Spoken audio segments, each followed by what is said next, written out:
ನನ್ನ ಕಣ್ಣು ಮುಚ್ಚುವುದು ನೀವೇ ತಾನೆ. ನಿಮಗಲ್ಲದೆ ಬೇರೆ ಯಾರಿಗಿದೆ ಅದು ನೀವೇ ಹೇಳಿ.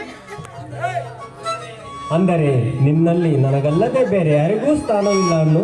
ಹೌದು ಶಂಕರ್, ನೋಡಿ ನಿಮ್ಮ ಈ ಹೃದಯದ ಬಡಿತ ನನ್ನ ಹೃದಯದಲ್ಲಿ ಕೇಳಿಸುತ್ತಿದೆ. ನೋಡಿ ಶಂಕರ್, ನನ್ನ ಮುಟ್ಟುವ ಸಾಧ್ಯತೆ ನಿಮಗಲ್ಲದೆ ಈ ಪ್ರಪಂಚದಲ್ಲಿ ಬೇರೆ ಯಾರಿಗೂ ಇಲ್ಲ. ಹೌದಾ? ನನ್ನಲ್ಲೇ.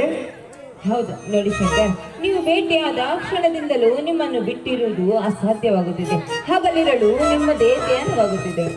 ಏಕೆ ಅಷ್ಟು ಇಳಿಸಿದ್ದೀನ ಈ ನಿನ್ನ ಪ್ರಿಯತಮ ಶಂಕರ್? ನೋಡಿ ಶಂಕರ್, ಒಂದು ಕ್ಷಣವೂ ನಿಮ್ಮನ್ನು ಬಿಟ್ಟಿರುವುದು ಯುಗವೇ ಕಳೆದಂತಾಗುತ್ತಿದೆ ನನಗೆ. ಆದಷ್ಟು ಬೇಗ ನಾವಿಬ್ಬರು ಒಂದಾಗಬೇಕೆನ್ನುವುದೇ ನನ್ನ ಆಸೆ. ಓ, ಒಂದು ವೇಳೆ ನಾನು ನಿನ್ನಿಂದ ಶಾಶ್ವತವಾಗಿ ದೂರವಾದರೆ, ಸತ್ತು ಹೋದರೆ? ಶಂಕರ್, ಏಕೆ ಈ ರೀತಿ ಮಾತನಾಡುತ್ತಿದ್ದೀರಾ?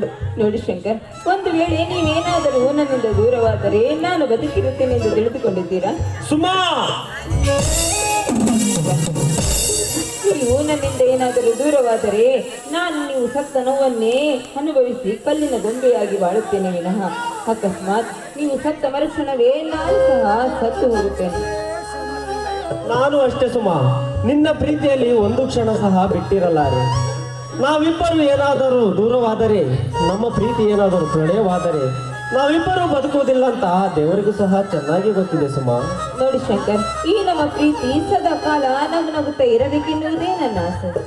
ಸುಮಾ ಚಿನ್ನ, ಈ ಶಂಕರ್ ಇರೋವರೆಗೂ ಚಿಂತಿಸಬೇಡ. ನೀನೇ ನನ್ನ ಮುದ್ದಿನ ಅರಗಿಣಿ. ಹೌದಾ ನನ್ನ ಮುದ್ದಿನ ರಾಜ? ಹೌದು. ಇದೇ ಸಂತೋಷದಲ್ಲಿ ನನ್ನ ಮನಸ್ಸನ್ನು ನರ್ತಿಸಬೇಕೆನ್ನುತ್ತೀರಾ? ಇಷ್ಟದಂತೆಯೇ ಆಗಲಿ.